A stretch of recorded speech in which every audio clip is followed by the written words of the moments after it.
Good afternoon and welcome to Sunshine Reports. My name is Remy Allen.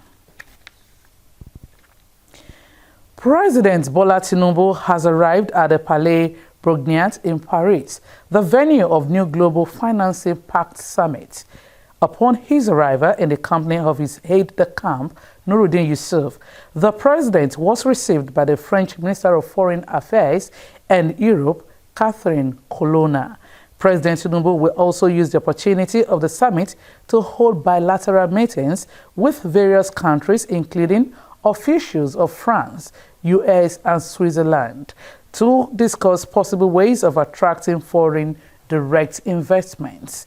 The financial summit, which is hosted by France, seeks to establish a system that will be more responsive, just, and inclusive, fight inequalities, finance the climate transition and biodiversity protection, and move closer to achieving the United Nations Sustainable Development Goals (SDGs). About 39 heads of states from around the world are expected to be part of the summit.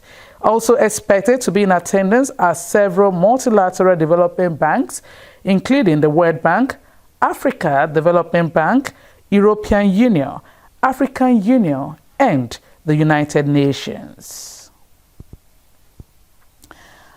Meanwhile, the British High Commissioner to Nigeria, Richard Montgomery, says ministers and businesses in the United Kingdom are responding very positively to the first policies of President Bola Tinubu's administration, including fuel subsidy removal and unification of foreign exchange rates. The British High Commissioner said the removal of petrol subsidy and the exchange rate reforms by the new government are big economic decisions being noticed around the world, and they are important to attract investment into Nigeria. While noting that there are tough times with inflation and unemployment, Montgomery expressed confidence that the reforms of the new administrations in Nigeria will help place the country on a greater path. Residents of Ondo State have been urged to complete their vaccination boosters and be free from afflictions from diseases like tuberculosis, measles, and COVID-19, which have been declared as still existing. The Permanent Secretary of the Ondo State Primary Healthcare Development Agency, Dr. Francis Akombiemu, made a call at a stakeholders meeting on primary healthcare services held in Akure, the Ondo State capital. Akombiemu, who was represented by the agency's director, Community Health Services and Education, Dr. Samuel Abiono, said the meeting was to update stakeholders on routine immunization and COVID-19 vaccination. The state immunization officer, Mrs. Comfort Olagundoye, while giving an update on routine immunization and COVID-19 vaccination, said Ondo is first in Southwest on immunization for the first quarter between January to April 2023, but that the state lost its position in COVID-19 vaccination. Olagundoye said people, particularly those at the communities, should be sensitized more on completion of their children's immunization dosages, which she stated has extended to 15 and 23 months, depending on the dosage, as against the former 9 months. According to her, the extension of the vaccination is to boost children's immunity against measles and tuberculosis. Reactions trail recent claims of a substantial drop in the price of liquefied petroleum gas, also known as cooking gas. It was widely circulated that price of the product trended downward for as low as 350 naira per kg. Our reporter Joy Pius was on a fact-finding mission to ascertain the price situation of the product in Akure metropolis.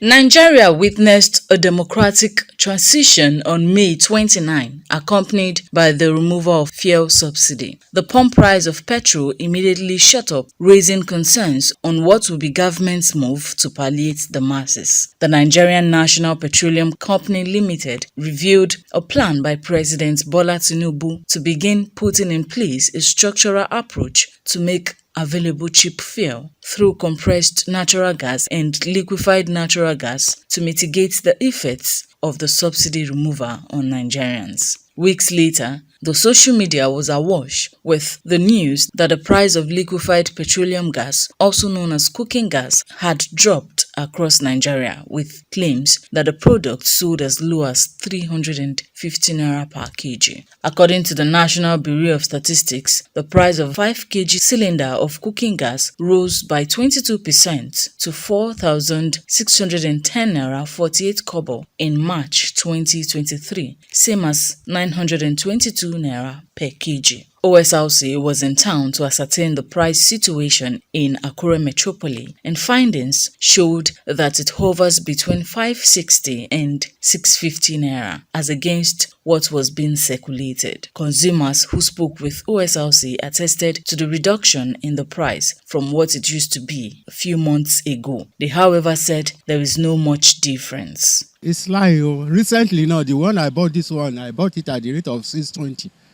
ní nǹkan bíi May àbẹ̀ṣe rà ní 750 yẹn lára throughout gbà tó wá da June yìí báyìí wọ́n tà fún wa ní 650 from 650 to 620. mi ì rí ní 350 rumors làwọn èèyàn kàn ń gbé pé wọ́n ń tà ní 350 mi ì tí ì rí ibi tán ti ń tà ní 350. ìgbà tá à ń ra tẹ́lẹ̀ yẹn a lè rà ní 750 a lè rà ní 700 ó ṣẹ̀ já sí 620 nsìn náà ni. Some attendants at different gas stations visited confirmed a reduction but insisted no gas plant sells for 350 naira. What I'm just hearing outside is rumors. Some people they will say they bought from social gas plant 350, and which is not true. Fuel is coming down, but it's not as maybe we are selling, anybody selling 300 naira recently. Everybody, like maybe some month ago, we are selling 728, but now, presently, we are now selling 560. So maybe gradually the price will be dropping. It depends on the price they sell from depot. According to a marketer of the product, Francis Okala, unlike petrol, cooking gas is not subsidized by the government. This means that the price of cooking gas is majorly determined by market forces. Gas is a fully deregulated market. It's not like PMS that is regulated, that they are now removing the subsidy. So gas is ruled by the forces of demand and supply. So there is nothing like a proposed decrease. Though the effect of the Tinubu administration, the current administration, in trying to make the economy to grow could affect the prices of gas. But then, when demand is higher than supply, the price will go up. But when supply is higher than demand, the price will come down. The Executive Secretary, Nigerian Association of Liquefied Petroleum Gas Marketers, Mr. Basi Essien, had said the source of LPG for some time now had been predominantly from Nigeria liquefied natural gas and has never met the demands due to the supply-demand gap in market dynamics, which works in concert to affect the price. Experts are of the view that affordable cooking gas will cushion the effect of high cost of petrol, but advocates more exploration, which according to them will significantly improve supply and crash the price. Joy Pius, Osrc News. The Nigerian Navy says former Chief of Naval Staff, retired Vice Admiral Awa Gambo, will hand over to his successor, Rear Admiral Ikechukwu Ogala, at a public ceremony tomorrow, June 23.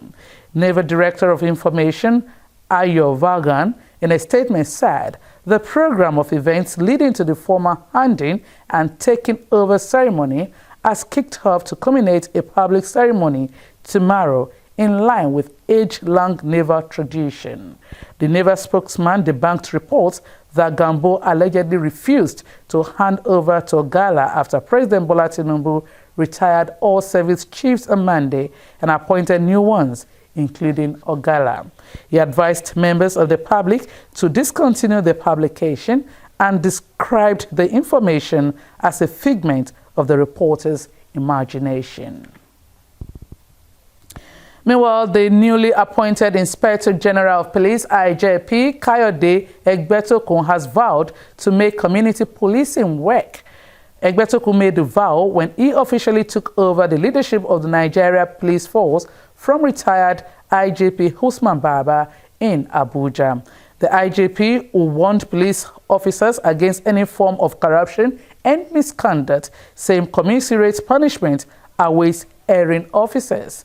The new police boss also said he will, in the coming days and months, unveil his strategies and tactics to secure the country and protect Nigerians from all forms of security challenges, including banditry and gunmen attacks. The new police chief stressed that human intelligence garnered from communities would be used alongside technical gathering of information to curb crimes.